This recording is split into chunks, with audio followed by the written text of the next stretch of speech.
हमारे पास डेमोग्राफी है, डेमोक्रेसी है, डिमांड है, हम क्यों नहीं कर सकते?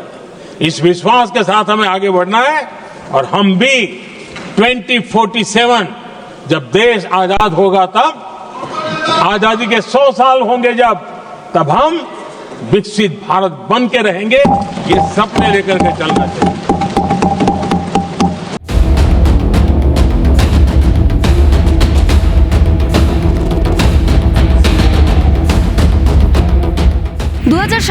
সাল স্বাধীনতার 100 বছর উদযাপনের সঙ্গেই বিকশিত ভারত গড়ে উঠবে। সেই উপলক্ষেই আগামী দিনে কাজ করবে এনডিএ সরকার। লোকসভার ভাষণে দাবি প্রধানমন্ত্রী নরেন্দ্র মোদীর। মঙ্গলবার ঘুরিয়ে ফিরিয়ে তিনি গত 1 দশকের কাজের খতিয়ান এবং নাম না করে কংগ্রেস সহ প্রাক্তন 2 কংগ্রেসের প্রধানমন্ত্রীকে কটাক্ষের সুরে বিঁধেছেন। পরোক্ষে কংগ্রেসকে তুলোধনা করতে গিয়ে বিরোধী বেঞ্চে বসে থাকা রাহুল গান্ধী, প্রিয়াঙ্কা গান্ধীর প্রতি কটাক্ষ ছোড়েন প্রধানমন্ত্রী। ইন্দিরা গান্ধীর আমলে তোলা গরিবি হঠাও থেকে রাজীব গান্ধীর 21 শতক গড়ার ডাককে খোঁচা প্রধানমন্ত্রীর। প্রয়াত প্রাক্তন প্রধানমন্ত্রী রাজীব গান্ধীর নাম না করে তাঁর পূর্বতন সংকল্পকে আক্রমণের সুরে বিদ্যে কার্টুনিস্ট আর.কে লক্ষণের একটি বহুল খ্যাত কার্টুনের প্রসঙ্গ উত্থাপন করেন প্রধানমন্ত্রী। और अगर ज्यादा बिजली है तो बेच करके कमाई कर रहा है वो अलग, यानी सामान्य मानवी की बचत भी। हमने एलईडी बल्ब का एक अभियान चलाया था। आपको मालूम है कि हमारे आने से पहले एलईडी बल्ब 400 रुपए में बिकते थे। हमने इतना अभियान चलाया, उसकी कीमत 40 रुपए हो गई। और एलईडी बल्ब के कारण बिजली की भी बचत हुई और उजाला भी ज्यादा मिला, और उसमें देशवासियों के करीब 20,000 करोड़ रुपए बचे हैं। आदरणीय सभापति जी, जिन किसानों ने सॉइल हेल्थ कार्ड का वैज्ञानिक तरीके से उपयोग किया है, उनको बहुत फायदा हुआ है। और ऐसे किसानों को प्रति एकड़ 30,000 रुपए की बचत हुई है। एक प्रधानमंत्री आए दिन 21वीं सदी बोला करते थे।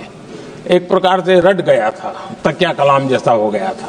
जब इतनी बार बोला जाता था तो उस समय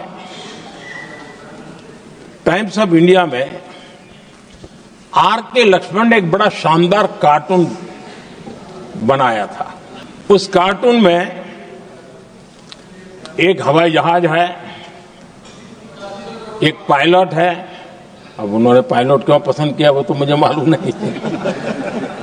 कुछ पैसेंजर बैठे थे और हवाई जहाज एक ठेले पे रखा हुआ था और मजदूर ठेले को धक्का मार रहे थे और 21वीं सदी लिखा हुआ था। তার সরকারের গত 10 বছরের কাজ এবং ইউপিএ আমলের 10 বছরের কাজের তুলনা অন্তত 1 ঘন্টার জবাবি ভাষণে টেনেছেন প্রধানমন্ত্রী নরেন্দ্র মোদী। দুর্নীতি প্রসঙ্গে ঘুরিয়ে হাত অর্থাৎ কংগ্রেসকে বিঁধতে গিয়েও নাম না করে প্রয়াত প্রধানমন্ত্রী রাজীব গান্ধীর পূর্বতন মন্তব্যকে হাতিয়ার করেন নরেন্দ্র মোদী। 1 টাকা বরাদ্দ 15 পয়সা গরিবের হাতে পৌঁছানোর প্রসঙ্গ টেনে বাকি টাকা কোন হাতে যেত প্রশ্ন তোলেন তিনি। যারা গরিবের বাড়ি গিয়ে ফটো সেশন করেন তারা গরিবের দুঃখ বুঝবেন না।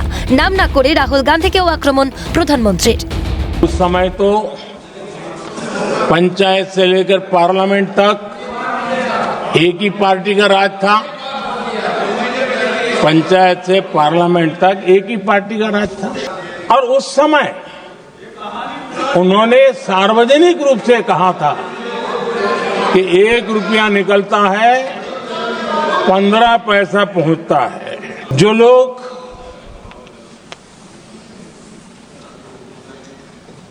गरीबों की झोपड़ियों में फोटो सेशन कराकर अपना मनोरंजन करते रहते हैं,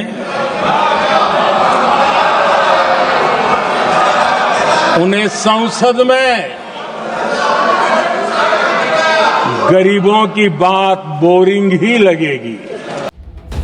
রাষ্ট্রপতির ভাষণের উপর অভিনন্দন সূচক বিতর্কের জবাবি ভাষণে প্রধানমন্ত্রী মোদীর দাবি পরিকাঠামো উন্নয়নে বরাদ্দ বৃদ্ধি, নারী সশক্তিকরণ, শৌচাগার নির্মাণ, কৃষি কল্যাণ, আদিবাসী উন্নয়ন, 25 কোটি মানুষকে দারিদ্র সীমার বাইরে আনতে পেরেছে এনডিএ সরকার।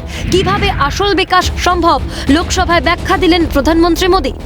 सच्चा विकास दिया।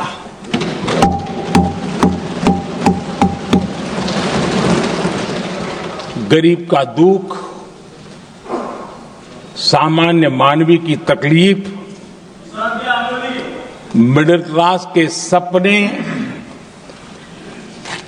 ऐसे ही नहीं समझे जाते। आदरणीय सभापति जी, इसके लिए एक जज्बा चाहिए। कलकत्ता न्यूज।